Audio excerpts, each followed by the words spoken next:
오늘은 42장, 선지자왕 42장 참된 위대함이라는 제목의 한 4페이지 정도 되는 5페이지군요.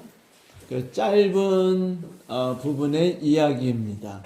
하지만 성경으로 볼 때는요, 다니엘 4장이 매우 길어요. 참 짧지 않은 성경장임을 우리가 알고 있습니다. 많은 이야기를 담고 있고, 이 이야기를 통해서 우리가 느끼고 그리고 고민하고 갈등해야 되는 그런 중요한 주제들을 역시 담고 있지요. 그래서 저는 이 42장의 총 제목을 신들의 전쟁이라고 이름하였습니다. 뭐라고요? 신들의 전쟁. 신들의 전쟁. 왜 신들의 전쟁이라고 이름했냐면, 신바벨로니아는 고대 수천 년 동안 내려오던 고대 바빌론의 신들을 이어받았어요. 물론 같은 아카드인이 아니고 같은 수메르인이라고 보기가 힘든, 이들은 갈대아 지역 사람이었어요. 그래서 여러분 기억나시죠? 갈대아 하면 기억나는 거? 갈대아 우르. 맞아요. 갈대아 우르. 누구가 나왔던 누구 출신이었죠? 고향이었죠? 아브라함의 고향이었던 갈대아 지역에 칼데아라는 사람들이 외지에서 이 메소포타미아 지역으로 이주해 온 사람들이에요. 이 사람들이 이방인들인데 아카드인들, 수메리인들이 이들을 잘 받아줬고 그쪽 엘람이나 그쪽에서 살 수 있도록 많이 도와줬죠. 그래서 이들이 자연스럽게 바벨론 지역, 메소포타미아 지역의 일원으로 받아지기 시작했습니다. 그런데 수메르에는 고대 바벨론이라는 나라, 멋진 나라만 있었던 것이 아니고 또 다른 나라가 있었어요. 가장 포악했던 나라. 성경 역사 제국 중에 가장 포악했던 제국은 아수르입니다. 아수르는 폭정을 행했고요. 죽이고 하는 것들은 아무것도 아니었으며 부수고 무너뜨리고 민족을 말살시키는 일을 아주 잘했어요. 그래서 이스라엘이 아시리아에 의해서 망했고 바빌론에 의해서 망했는데 그 차이가 있었는데 혹시 아세요? 이스라엘이 망하고 나서는 결혼 정책으로 외국인들하고 이스라엘 민족이 혼혈을 하게 되는 게 있었다. 섞었죠. 네, 아시리아의 주 정책은 섞는 것이었어요. 완전히 말살시키는 거였죠. 그래서 지금 이스라엘 사람들이라고 할 때 남아있는 사람들이라면 레위족, 유다족, 베냐민족. 그들이 유대인입니다. 그 나머지 모든 족속은요, 모두 다 사라졌어요. 누구 때문이죠? 아시리아 때문에 사라졌습니다. 아시리아가 워낙 폭정을 많이 했기 때문에 메소포타미아 사람들이 이 폭정을 행하는 아시리아보다는 어느 나라에 더 마음이 두고 있었을까요? 바빌론입니다. 그러던 차에 고대 바빌론 지역에 있었던 갈대아인들이 그쪽으로 들어서 수용됐다 그랬죠? 이 갈대아인이 거기서 왕도하고 하면서 이 신바벨로니아를 만들게 돼요.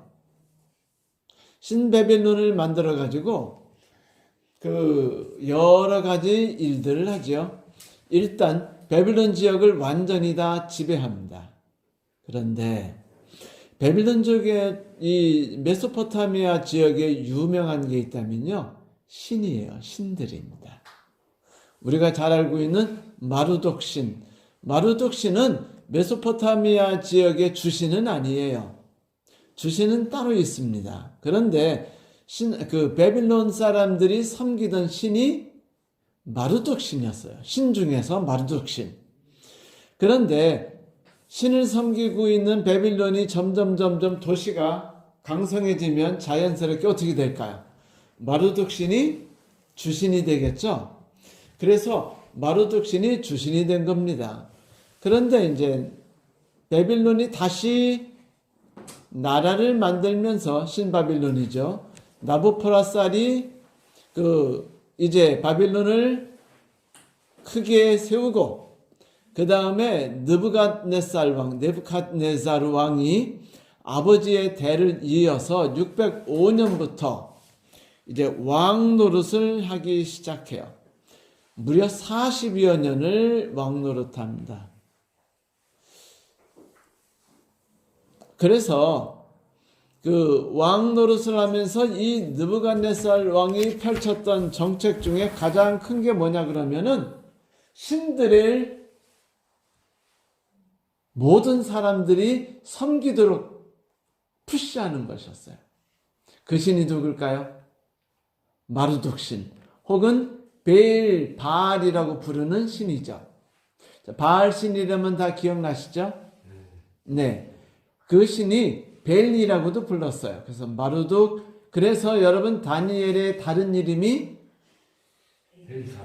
벨드사살, 벨신이여 우리를 지켜주소서, 뭐 이런 뜻이라고 그랬죠? 그러니까 벨신이라고 말한 거예요.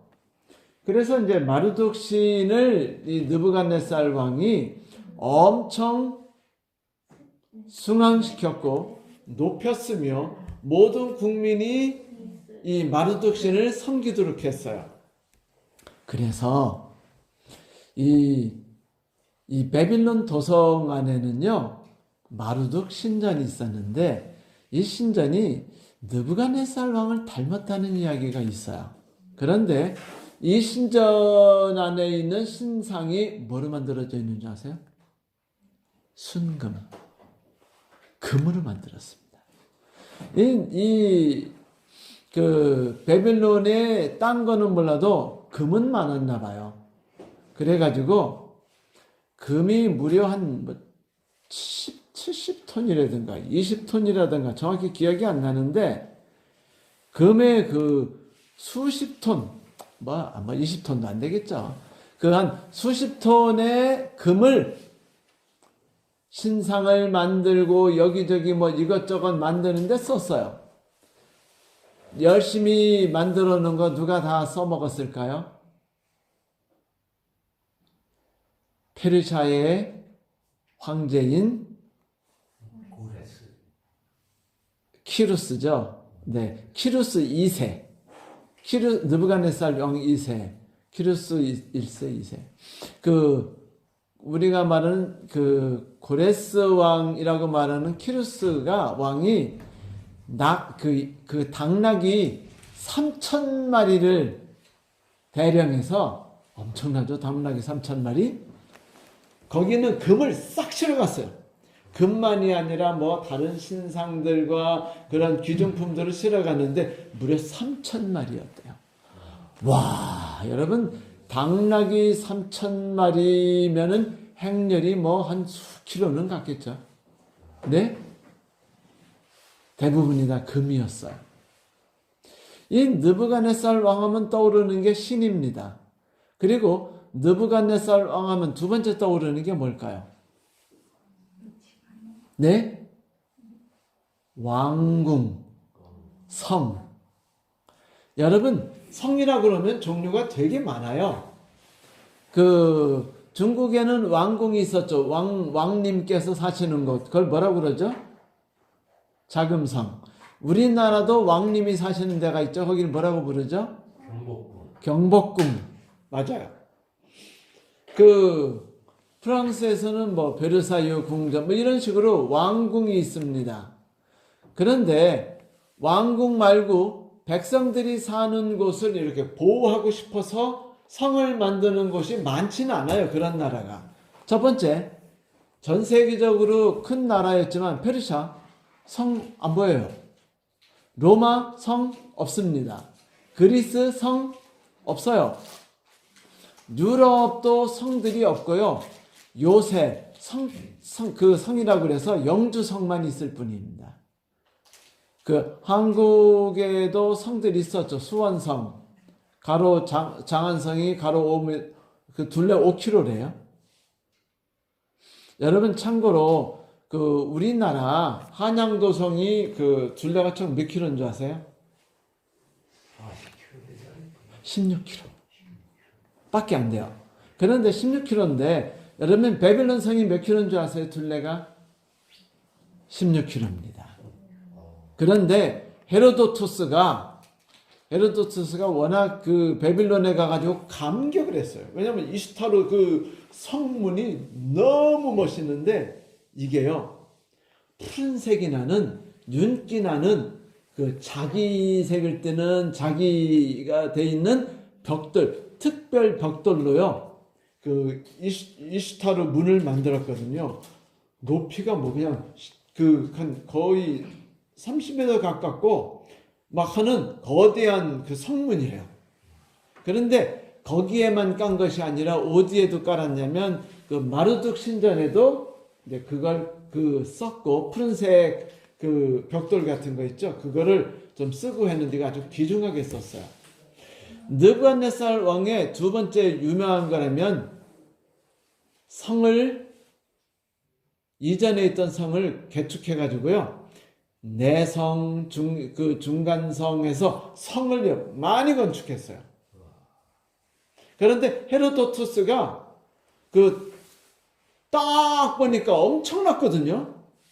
그래가지고 뭐라고 말했냐면 우와 바빌론 대단하다 그럴 수밖에. 그리스 사람들이 성이 있어요? 태어나서 처음 성 본 겁니다. 성을 보고 막 끝없이 펼쳐진 것 같으니까 그가 말하기를 직경이 17km 되는 엄청난 성으로 그거 말하면 요즘 어떤 사람이 말하기를 시카고 도시 많은 성이라고 그랬어요. 그 가로 17km, 세로 17km 해서 사방이 17km 하는 엄청난 그 성이라고 그러는 실제는요. 둘레 17km밖에 안 되는 성이에요.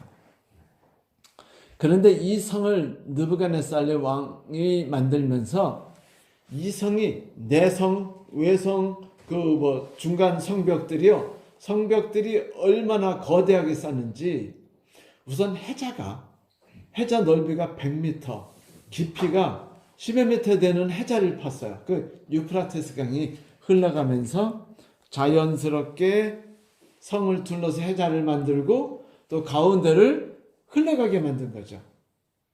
그러니 그 넓은 강이 워낙 깊어가지고 적군들이 쳐들어오기가 쉽지 않았어요. 그럼 성을 공격하는 거는 공성퇴하고 그 다음에 뭐죠? 멀리서 돌을 놔가지고 던지는 거. 그래서 이런 걸 가지고서 이제 만드는 게 주된 일이었는데 그런 것으로 공격할 수가 없어요. 왜냐하면 성 밖에 거대한 강이 있고 강 밖에서 성을 공격하려면 쉽지 않은 것이었어요. 사실 키루스 왕이요. 그 바빌론 강 그 유프라테스 강을 건너다가 그 빠져 죽을 뻔하고서 화가 나가지고 이 강은 그 아줌마들이 그 치마를 걷어 올리지 않고 걷도록 만들어 버리겠다라고 만들 정도로 화가 났던 강이었습니다. 그 안에 신전을 수십 개를 세우고요. 궁전도 멋있게 세웠는데 우리가 알고 있는 소위 말하는 신전이 지구라트라고 말하는 신전을요 여러 개를 세웠어요. 근데 그 중에 또 하나 세운 게 공중 정원이었죠. 이제 아내가 터키 쪽에 사는 아내였는데 고향을 그리워하니까 고향 그리워하는 아내를 위해서 그 수십 미터짜리의 그 정원을 만든 거예요. 근데 이제 펌프를 이용해서 물을 빨아서 그 정원 꼭대기에다가 저수통을 만들고 거기다 부은 다음에 거기서부터 흘러내려서 폭포수도 만들고 그 다음에 이렇게 물을 배급해서 줄 수 있도록 만들었으니까 한 층이 정원, 그 다음에 한 층 또 올려서 그 안에 또 다시 층 올려서 그 안에 또 테라스 정원, 한 층 더 올려서 테라스 만들어 또 정원. 그러니까 이제 층층이 이렇게 만들어 가지고 정원 1층, 2층 정원, 3층 정원 이런 식으로 만든 거죠. 그런데 헤로도투스가 갔을 때는요, 이 공중정원이 없었어요. 왜 없었을까요? 고레스 왕이 들어가서 마르뚝 신도 섬겨라. 너희들 하고 싶은 거 다 해라라고 말했는데 유독 파기한 게 있는데 공중정원하고 그 다음에 마르뚝 신전이었습니다. 두 가지를 파괴해버렸기 때문에 헤로도투스가 갔을 때는 그 웅장함에 세상에 이렇게 대단한 게 있다니 생각해 보세요. 여러분들이 그 바빌론 성문, 이시타르 성문 그을 보면은요 입이 딱 벌어져요.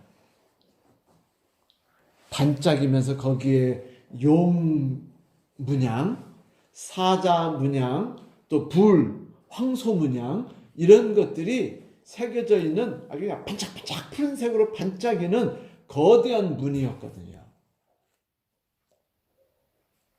그래서 헤로도투스가 이제 하여튼 뭐 좀 소위 말하는 뻥 좀 깠지만 여하튼 한양도성 작아요, 커요? 크죠. 그 안에 사는 사람이 한 10만 명이 10여만 명이 넘는 도시라고 헤로도투스가 말했답니다. 여러분 한 도시가요 10여만 명이라는 거 작은 도시 아닙니다. 이전에도 없었고요. 그 후에도 거의 없었을 만한 큰 도시였어요. 로마가 가장 컸을 때 10만 명 정도였대요. 근데 그거보다 한 1.5배 가량이 더 큰 엄청난 성을 만들었던 것입니다. 자, 그런데 성을 건축하고 전쟁을 하고 그리고 신상을 만들고 그러면 나오는 결과가 뭐죠? 백성들이 어떻게 될까요? 피폐해지죠. 그래요, 안 그래요? 엄청난 돈을 쓰니까 피폐해지고 힘들어지죠. 그래서 조금 있다가 거기에 대한 이야기가 나옵니다. 자, 이제 605년부터 정복전쟁을 해가지고 568년에 정복전쟁이 끝났다라는 말이 있지만 사실 그 가장 힘들었던 게 뭐냐면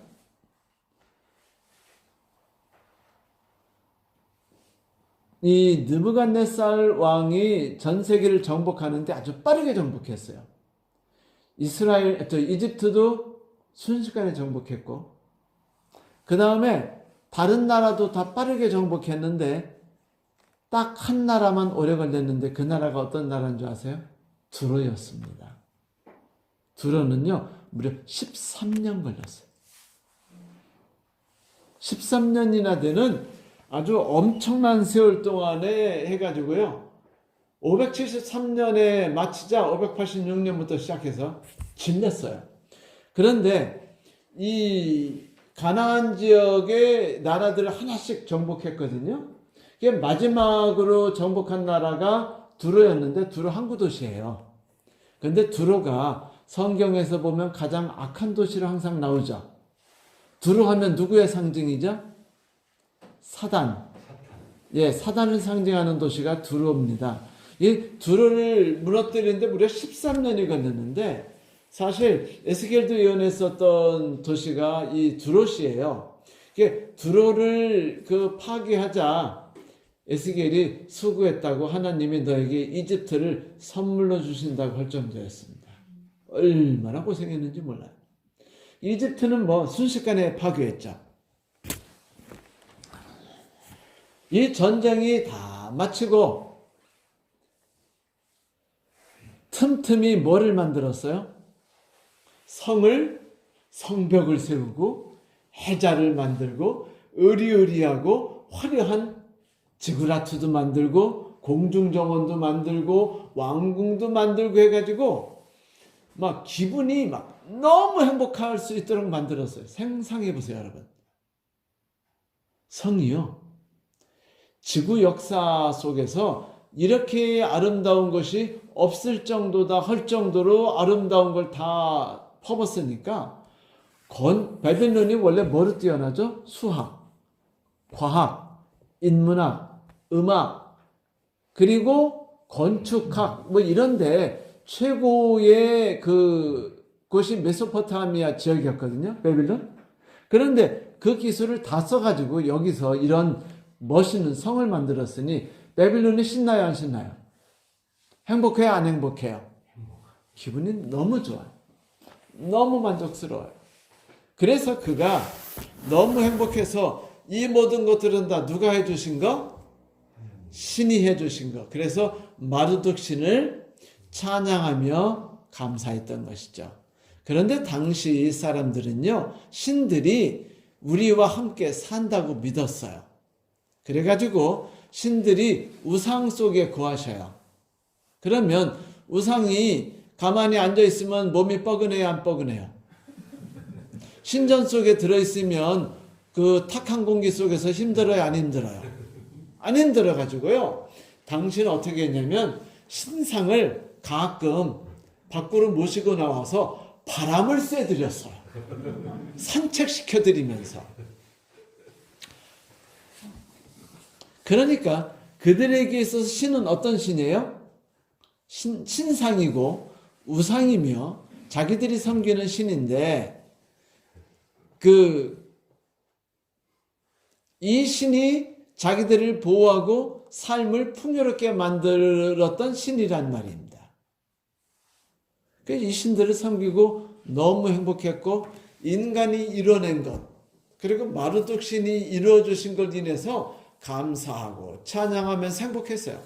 그 사장에 보면 어느 날 너무 행복했어요. 왜? 평안하다 그랬거든요. 평안하다는 게 뭐냐면 전쟁 다 끝냈어요. 정복전쟁. 두루까지 끝낸 겁니다. 그러니까요, 막 돈이 쏟아져 들고, 네? 그냥 바빌론 성이요, 막 경제 중심 도시, 상업 중심 도시, 그리고 막 모든 것이 중심 도시가 된 거예요. 그러니까 번영한 겁니다. 여기서 평화롭다라는 말은요, 번영하고 있다는 뜻이에요. 나라가 너무 잘 되는 겁니다. 누구 덕이에요? 내 덕이에요. 그래서 내 덕과 내가 섬기는 신덕이다 라고 그가 너무 행복하고 있었는데 하나님이 보시니까 얘 좀 너무 막 나가는 것 같거든요. 그래 안 그래요?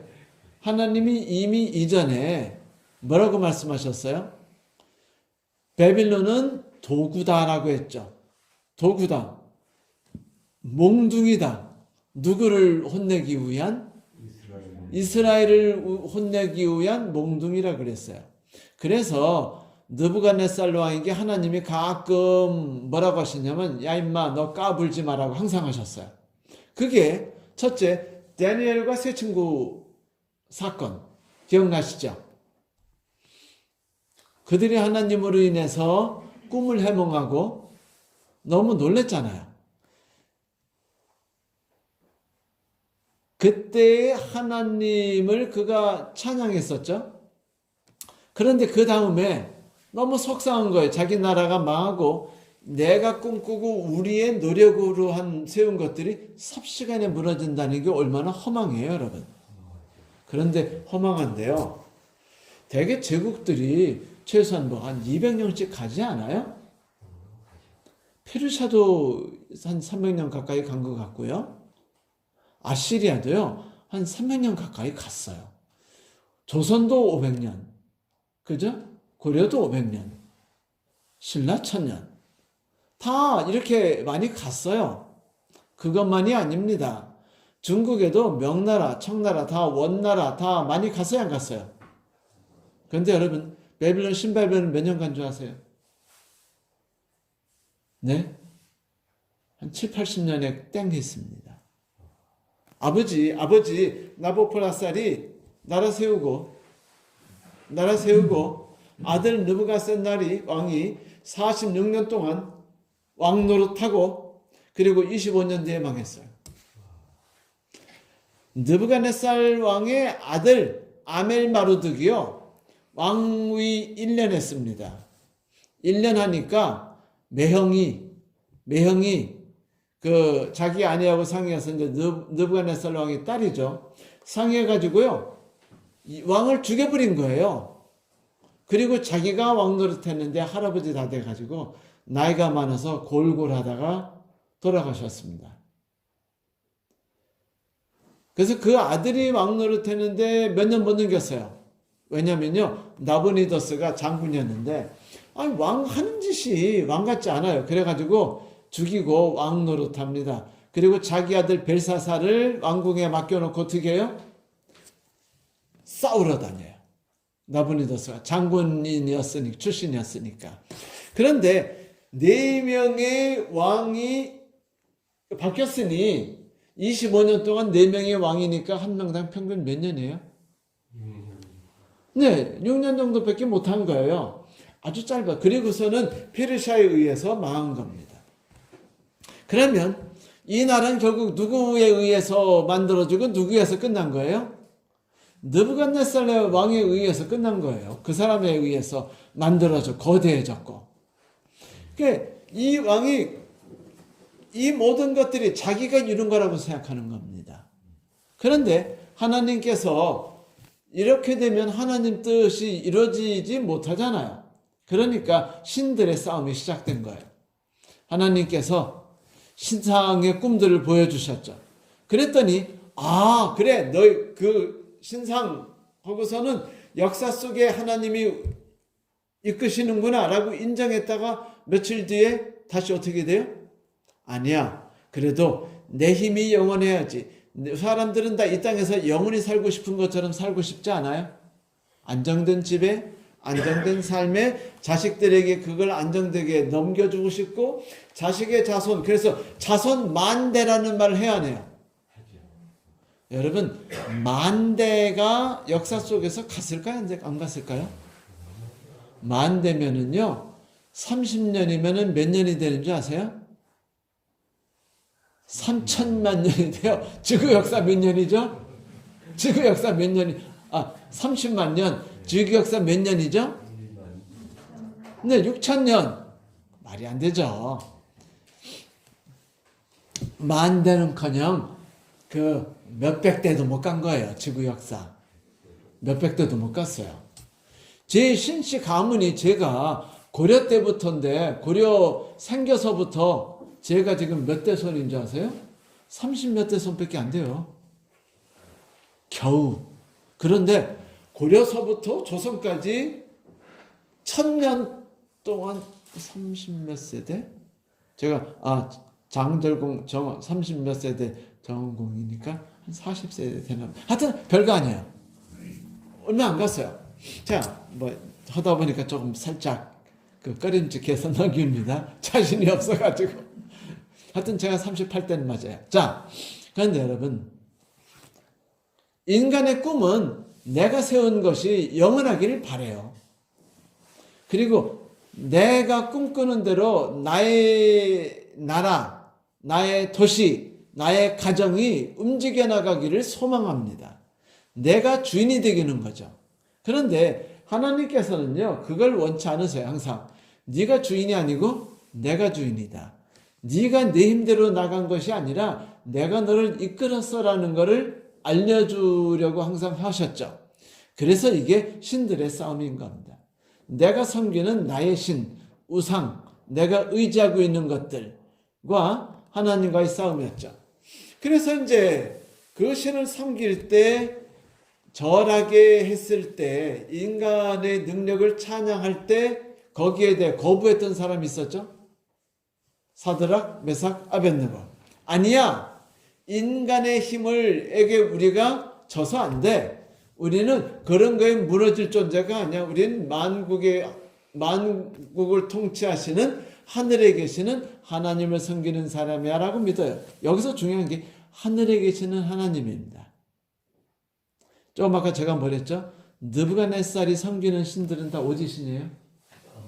땅의 신이에요. 돈의 신이든 재물의 신이든 권력의 신이든 능력의 신이든 다 어디 신? 땅의 신. 가끔 바람도 새들이 하는 그런 신 말입니다. 그런데 느부갓네살 왕이 그 모든 일이 다 끝난 다음에 하나님을 존중하고 섬기라고 파벌을 보냈었어요. 그런데 두로까지 다 정복한 다음에 다시 무슨 생각이 들어요, 안 들어요?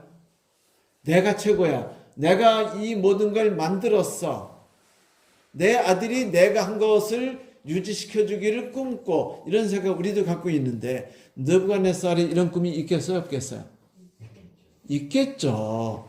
그래서 느부갓네살 왕이 어느 날 궁전에 올라가서 와, 내가 만드는 걸 봐라. 우리 신께서 나를 위해 해주신 걸 봐라. 참, 이 신은 이 땅의 신이죠. 재물신, 권력의 신, 그런 신들. 자, 이 신들이 해주신 걸 봐라라고 하면서 너무 행복했어요. 사실 너무 아름답잖아요. 너무 멋있잖아요. 공중정원으로 시작해서 이스타르 문으로 해서 으리으리하고 삐까번쩍하고 막 광채가 흐르는 그런 것들이 다 있습니다. 심지어는요, 마르독 신전은 황금색으로 만드는 유약을 바른 것도 있었대요.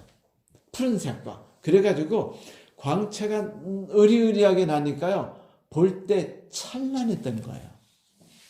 상상해 보세요. 유약을 바른 벽돌이 햇빛에 의해서 착 하면 광채가 빛나면 막 얼마나 가슴이 뿌듯하겠어요. 느부갓네살 왕이 너무 행복해가지고 봐, 내가 만든 이 엄청난 것들을 기분 좋아하자 꿈을 꿔요. 그 꿈이 뭐죠? 나무가 있는데 땅에서부터 자라난 나무가 하늘까지 닿았어요. 그게 인간의 꾸는 꿈입니다. 모든 인간은요, 이 땅에서부터 어디까지 올라가길 바라죠? 하늘까지 가기 바래요. 바벨의 정신은 다 그렇습니다. 안 되면 하늘로 로켓이라도 날려야죠.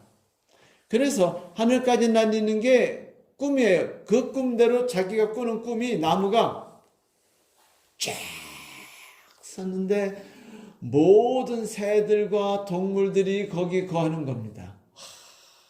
뿌듯하죠.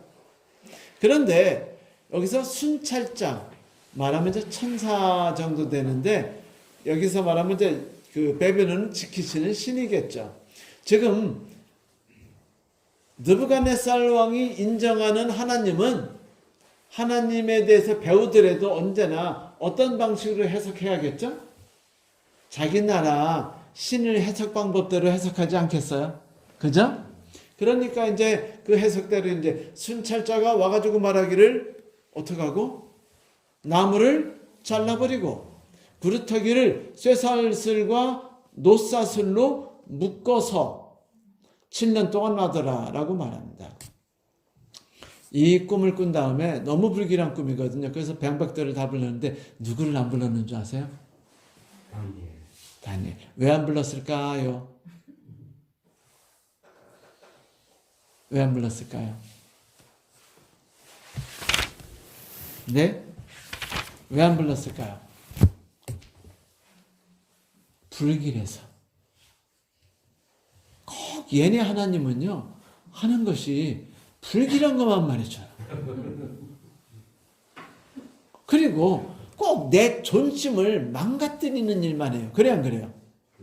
나타났다 하면 내 자존심을 다 무너뜨려요.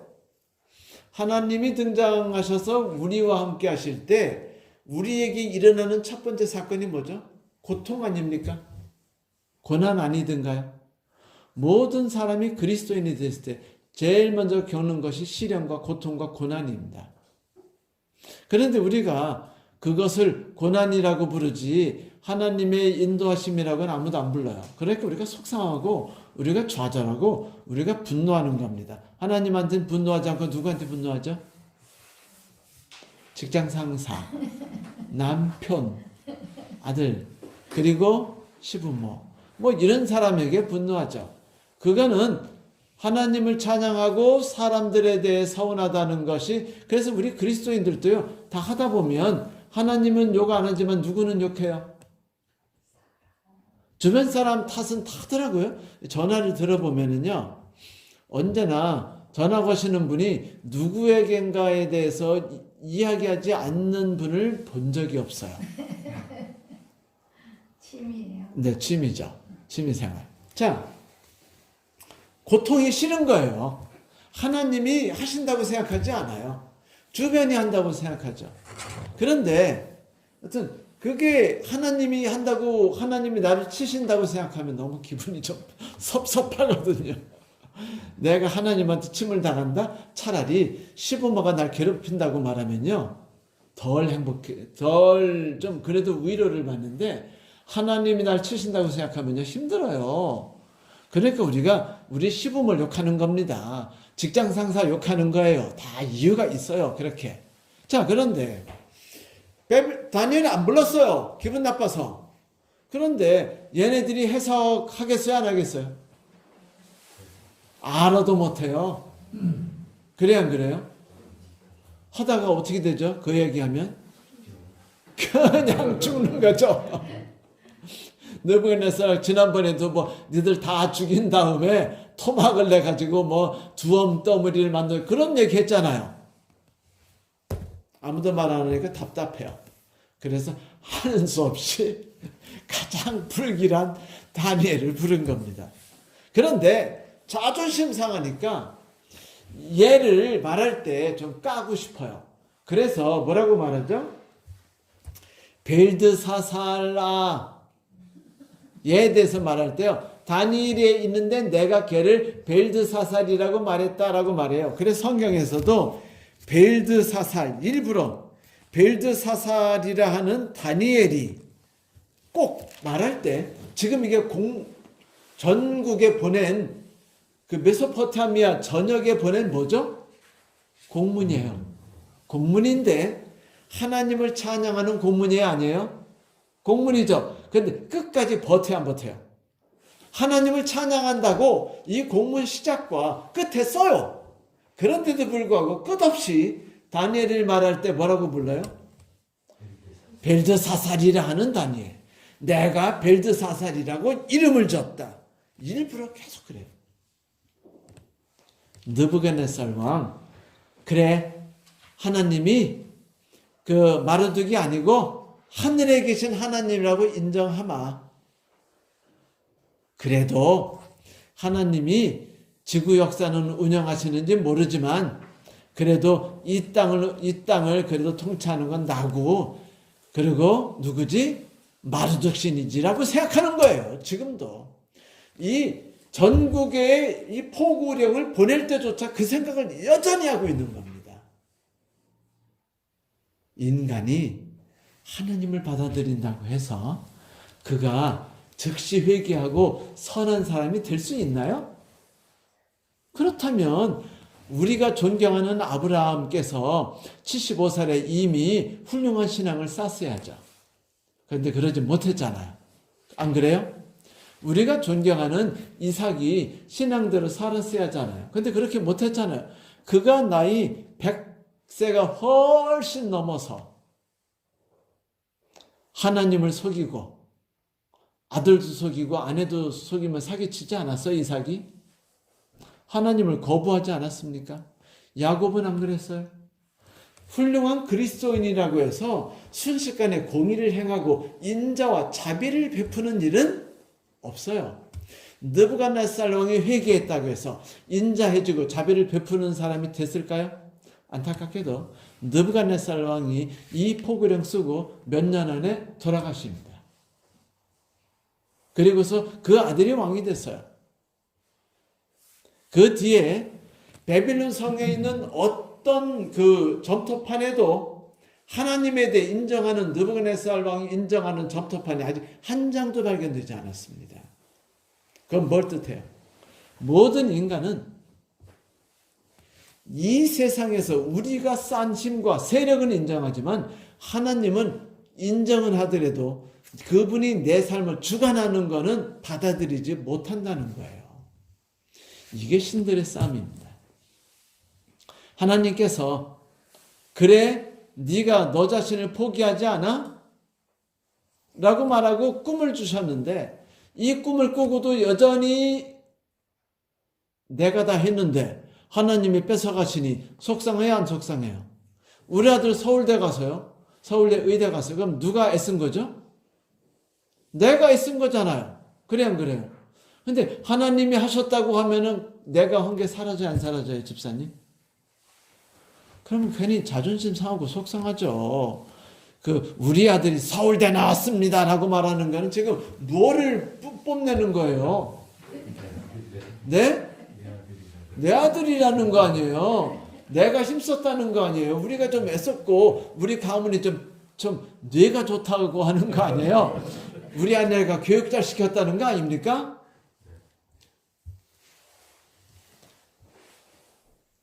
그는 받아들이기 힘들었던 거예요. 다니엘이 마지막 말해요. 왕이시여, 이제부터 왕이 가난한 사람들을 불쌍히 여기고 공의를 행함으로 죄를 사하신다면 왕이 때가 무궁하겠나이다. 무궁은 무슨 무궁해요? 고디에서 망하는 나라인데.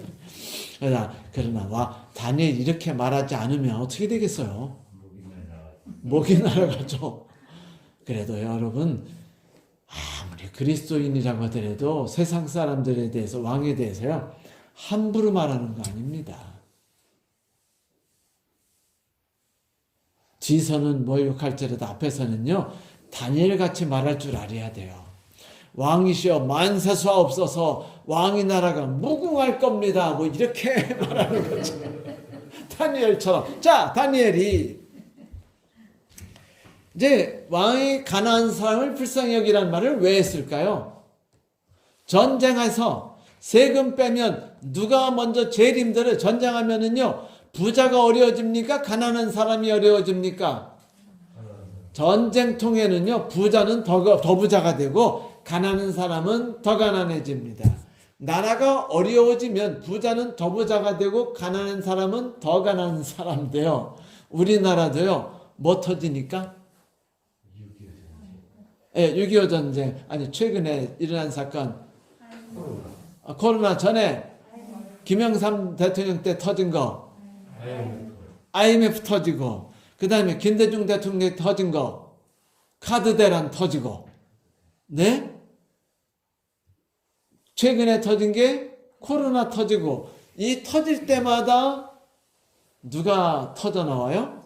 부자들이 더 부자가 되는 겁니다. 가난한 사람들은요 더 망해요.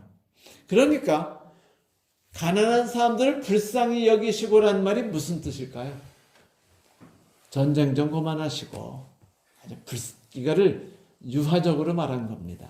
전쟁 좀 그만하시고 그들을 생각하셔서 그들이 좀 살아갈 수 있도록 좀 해주세요 라고 말한 겁니다. 공의를 지키시고 느부갓네살이 무슨 공정, 그래도요 바빌론에 법은 있었어요. 그런데 재밌는 게 뭔지 아세요? 바빌론에 법이 있었고 함무라비 법전이 있잖아요. 법이 있는데 이 나라에서 사람을 사형시키는 법은 두 가지밖에 없었대요. 하나는요 불륜을 저질렀을 때, 두 번째는요 반란을 저질렀을 때. 이상하죠? 살인했을 때도 사형을 시키지 않았는데 불륜을 저질렀을 때는 사형을 시켰더라고요. 그리고 나라에 대해서 반란을 저질렀을 때는 사형시켰어요. 자, 이렇게 이런 일들이 일어나도록 법 제도가 잘 만들어졌는데도 느부갓네살 왕 아시리아만큼 포악하지는 않았더라도 역시 전쟁을 하고 수많은 나라를 파괴하고 무너뜨린 건 맞아요, 틀려요? 화가 나니까 뭐래요? 신하들 보고 너네들 다 죽이고 다 토막낸 다음에 잿더미를 만들 거야 라는 게 이게 보통 왕이에요? 대단한 왕이죠. 왕권을 최대로 살리다 보니까 무자비하고 포악할 수 있는 겁니다. 자, 이렇게 된 왕에게 다니엘이 권했습니다. 그런데 1년이 지난 다음에 이제 이 왕이 전혀 뉘우치지 않고 살다가 또 다시 이야기한 게 신들의 전쟁이 또 일어난 거예요. 어느 날 궁정에 올라가서 내가 뭐를 보니? 성을 보니 와, 대단한 성인데 이게 다 내가 만들었다라고 하니까 기분이 좋을 때 하나님이 느부갓네살을 치셔서 그때부터 몇 년 동안 10년 동안 짐승처럼 산 겁니다. 그렇게 되니까 그가 정신을 차리니까 무려 그가 죽기 3, 4년 전. 그리고 이제 죽은 거예요. 느부갓네살 왕이. 곧이어서. 그러면 그 7년 동안 누가 섭정왕이 됐을까요? 당연히 아멜마르독 아들이 됐겠죠. 이 이야기가 우리의 책 319쪽에 나오는 거 한번 읽어볼까요? 맨 밑에서 11번째 줄, 맨 끝에 보면 만왕의 왕이시오. 그 다음 줄, 만주의 주이신. 다 같이 한번 읽어볼까요? 펴셨죠? 만왕의 왕이시오, 만주의 주이신. 밑에서 11번째 줄, 끝부터. 아니요. 선지자와 왕.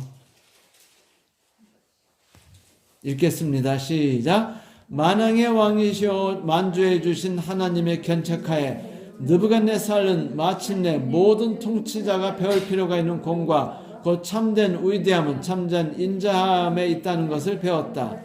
그는 여호와를 살아계신 하나님으로 인정하면서 이렇게 말했다. 나 느부갓네살이 하늘의 하나님을 찬양하며 칭송하며 존경하노니 그의 일이 다 진실하고 행하심이 의로우심으로 무릇 교만하게 행하는 자를 그가 낮추심이니라. 물론 그 앞에 나오는 인자함에 있다는 것을 배웠다라는 말은 안 나와요, 성경에. 그건 그냥 우리 생각이고, 다니엘서에서 말하는 건 이겁니다. 교만함을 어떻게 했다? 낮췄다. 신들의 싸움이라 그랬죠. 인간이 하나님을 대신해서 이 땅을 지배하고 살아가는 겁니다. 그게 신이고 그게 우상이죠. 하나님께서는 한 가지예요. 교만한 마음을 겸손하게 하심이에요. 그래서 내가 지배하는 세상이 아니야. 이 땅은 내가 지배하는 거야. 내가 너의 삶을 이끌지. 여러분, 왼수하고 살게 하신 하나님인데 우리가 왼수하고 살면서 왼수 덩어리 할 때 하나님이 주신 그 배필이라고 생각하며 하나님이 베푸시는 그 짝이라고 생각합니까? 그렇게 생각하시면 한번 손 들어보세요. 네? 조금은 하겠죠? 어쩌면 되게 왼수 생각할 때는 화가 나죠? 네? 하나님이 주셨다고 말하기 쉽지 않잖아요. 그런데 하나님께서 이렇게 말씀하셔요. 너희 모든 삶은 내가 운영하고 있다.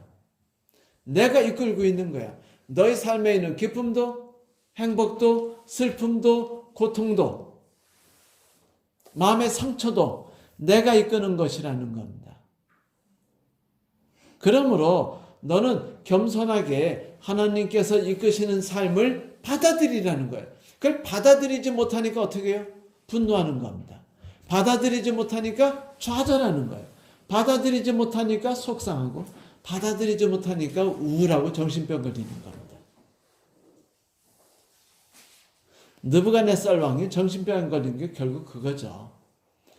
너무 내 힘으로 이 나라를 만들고 고민하다가 결국 정신병 안 걸리겠어요? 네? 걸렸죠. 그 누군가 의지하는 마음, 이렇게 편하게 그의 품에 거하는 것들이 인간에겐 필요해요. 그게 우리에게는 어머님이죠. 그분이 바로 하나님이십니다. 그래서 그 하나님은요, 하늘에 계신 하나님이라고 항상 말해요. 그래서 여기서 느부갓네살이 하늘에 계신 하나님이라고 자꾸 번복한 겁니다. 이야기한 겁니다. 그러면서도 마르둑이란 말을 자꾸 하죠. 벨드사살. 이게 인간의 심리예요. 하나님을 인정하면서도 삶 속에선 여전히 그래도 뭐하고 살아야 돼? 이 땅은 내가 고민하고 내가 노력하면서 살아가야 되는 생각을 끝없이 하는 거죠. 그렇지 않나요? 오늘 느부갓네살은요 완전히 무너졌습니다. 하나님을 인정했어요. 하나님의 통치를 받아들였습니다. 그래서 내가 능력과 권세로 건설하여 나의 도성으로 삼고 이것으로 내 위엄과 영광을 나타낸 것이 아니냐라고 말했던 성경절, 4장에 나오는 4장 30절인가에 나오는 이 성경절을 말했던 그가 맨 끝에는 교만함을 없애고 겸손함으로 말해서 하나님이 통치하신다로 바뀐 것입니다. 싸움은 끝났어요. 신들의 싸움은 끝났죠. 거대한 싸움은. 이제 잔싸움들이 시작되겠죠? 우리가 회개하고 침례받았지만 그 뒤에 우리의 삶이 온전히 확 하루아침에 바뀌었나요? 안 바뀌었나요? 서장로님? 안 바뀌었죠? 지금도 우리 싸우죠? 맞아요. 그게 가나안입니다. 가나안에 들어가서 거기 있는 부족들하고요. 수백 년 동안 수천 년 동안 싸우는 게 그리스도인이에요. 죽을 때까지 싸웁니다. 그러면서 뭘 배워요? 하나님을 의지하는 법을 배우고 이 세상 삶을 의지하지 않는 것을 배우게 되는 거죠.